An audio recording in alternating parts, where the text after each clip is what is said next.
আল্লাহ সুবহানাহু ওয়া তাআলা কোরআনে বলছেন, যদি ইউনুস আমাকে স্মরণ না করতো, লা ইলাহা ইল্লা আনতা সুবহানাকা ইন্নী কুনতু মিনাজ জালিমিন, এটা যদি বারবার না পড়তো, লালাবিসা ফীহি ইলা ইয়াউমি ইউবাসুন, তাহলে আমি ইউনুস আলাইহিস সালাতু ওয়াস সালামকে মাছের পেটে কিয়ামত পর্যন্ত রেখে দিতাম।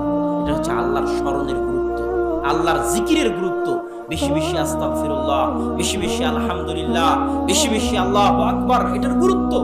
এই জন্যই মানুষকে সৃষ্টি করা হয়েছে। ওয়ামা খালাকতুল জিন্না ওয়াল ইনসা ইল্লা লিয়াবুদুন, ইবাদত নয়, দাসত্ব।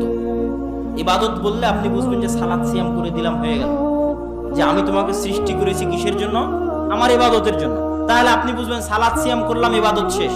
দাসত্ব, দাসত্ব মানে পার্মানেন্টলি ফুল টাইম 24 আওয়ার্স দাসত্ব, 24 ঘন্টা সকাল থেকে সন্ধ্যা পর্যন্ত 24 ঘন্টা দাসত্ব। আর আল্লাহর দাসত্ব এত মজার, এত মহান, এত ফজিলতপূর্ণ যে নিজেকে পরিপূর্ণরূপে আল্লাহর দাসত্বের সামনে সঁপে দিবে, সে পৃথিবীর সকল দাসত্ব থেকে মুক্ত হয়ে যাবে। আল্লাহু আকবার। যে সম্পূর্ণরূপে নিজেকে আল্লাহর দাসত্বের সামনে সঁপে দিবে, সে পৃথিবীর সকল দাসত্ব থেকে মুক্ত হয়ে যাবে।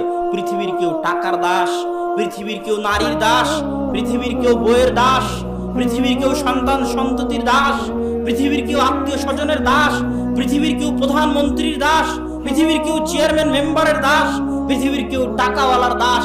প্রত্যেকটা মানুষ কোনো না কোনো স্তরে কারো না কারো দাসত্ব করছে। একমাত্র সেই দাসত্ব থেকে মুক্ত যে সম্পূর্ণরূপে আল্লাহর দাস, ওই সবচেয়ে বড় স্বাধীন। কিসের 1971 সালের আর 1947 সালের স্বাধীনতা? সবচেয়ে স্বাধীন, 100% স্বাধীন সে যে 100% আল্লাহর দাস, 100% আল্লাহর গোলাম। ইব্রাহিম যেমন, এই জন্য আমি বলেছি বহু বক্তব্যে, তাওহীদ যার ভিতরে আছে, ওই পারমাণবিক বম, ভয়ঙ্কর অস্ত্র, যে সম্পূর্ণরূপে 100% আল্লাহর গোলাম, ওকে পৃথিবীর কেউ থামাতে পারবে না। ও পারমাণবিক বমের চাইতে শক্তিশালী, অ্যাটম বমের চাইতে পাওয়ারফুল। কেন? ও হচ্ছে সবচেয়ে স্বাধীন, আর পৃথিবীর সবাই গোলাম। সবার পায়ে জিঞ্জির বাঁধা আছে, কোনো না কোনো কিছুর জিঞ্জির, চাকরির জিঞ্জির, বাপ মায়ের জিঞ্জির, সন্তান সন্ততির জিঞ্জির, বইয়ের জিঞ্জির, টাকার জিঞ্জির, ক্ষমতার জিঞ্জির। সবাই দাস, সবাই গোলাম, কেউ স্বাধীন নয়। একমাত্র স্বাধীন সেই যে ইব্রাহিমের মতো 100-তে 100 আল্লাহর গোলাম।